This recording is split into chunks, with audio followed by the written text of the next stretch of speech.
एक कहानी सुनना मेरे भाई। एक बार एक बूढ़ी औरत, बूढ़ी क्या मतलब थी, जिसकी उम्र 40-50 के बीच की थी। वो औरत रोज खाना बनाती और खाना बनाते में वह क्या करती, एक रोटी जो थोड़ी सी बड़ी वाली होती वो बना करके और एक अपने घर के बाहरी जो हिस्सा जो था उसके खिड़की पर वह रोज रख देती थी, ताकि कोई पक्षी, कोई चिड़िया, कोई भी खा सके।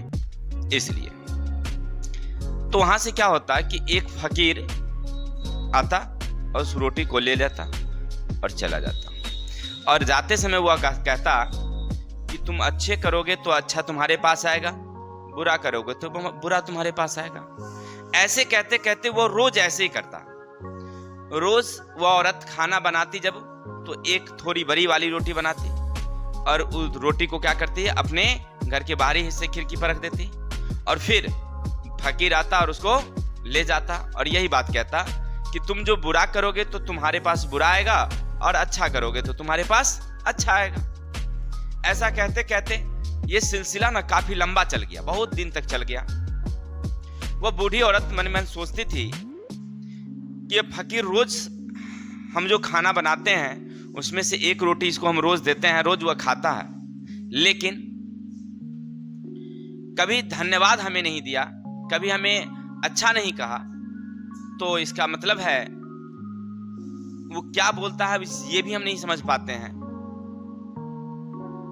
आज ऐसा करते हैं कि एक जहर की रोटी बना करके रख देते हैं। वैसा ही कि वो कल जब वो भोजन बनाई तो एक जहर वाली रोटी बनाई, बिल्कुल जहर डाल करके तब रोटी बनाई, और रोटी को जब खिड़की के पास रखने गई तो उसके हाथ कांपने लगा, उसका मन नहीं कहा कि वहां रखो।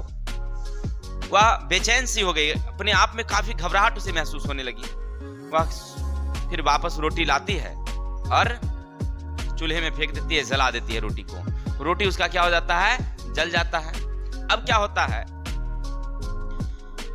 कुछ समय बाद वह फिर जाती है और फिर एक रोटी बना लेती है, और बना करके और वो जाकर के वहीं खिड़की पर रख देती है, और तब वो फिर फकीर आता है।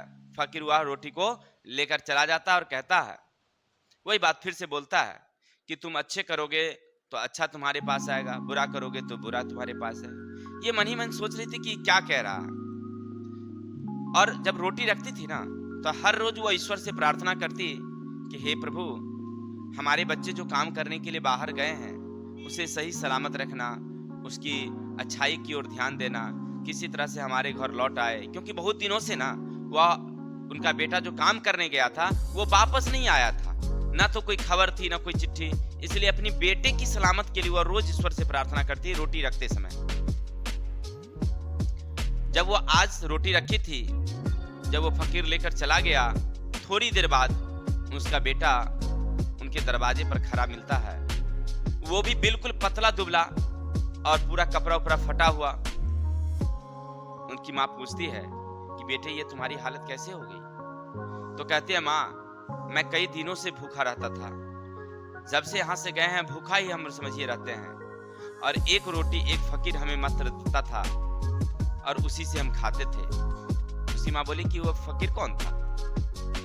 माँ मैं फकीर के बारे में नहीं जानता कि कौन था वो फकीर, लेकिन वो फकीर इतना कहता था कि जो अच्छा करेगा अच्छा उसके पास जाएगा, जो बुरा करेगा बुरा उसके पास जाएगा। और आज हम ये रोटी जो दिया है तब हम खा करके आए हैं। उसकी माँ जब सोचती है ना, तो उसे याद आता है कि फकीर तो शायद वही है। वह सोचने लगती है मन ही मन कि वो फकीर अच्छा करता है, और वही फकीर अगर आज हम जहर वाली रोटी देते तो आज हमारे बेटे को जहर वाली रोटी खा लेता और हमारे बेटे की मृत्यु हो जाती। इसीलिए वह मन ही मन ईश्वर को धन्यवाद देती है। आपने क्या सीखा कि आपके जिंदगी में जब अच्छाई करते हैं तो अच्छाई करते रहिए, कभी ना कभी फिर आपके पास अच्छाई खुद ब खुद आ जाएगी। इसलिए अच्छाई से अच्छाई मिलती है और बुराई से बुराई ही मिलती है। ठीक है, तो आशा करते हैं आपको इतनी बात समझ में आई होगी कि जिंदगी में हमेशा अच्छा कीजिए, आपको भी अच्छाई मिलेगी। ठीक है।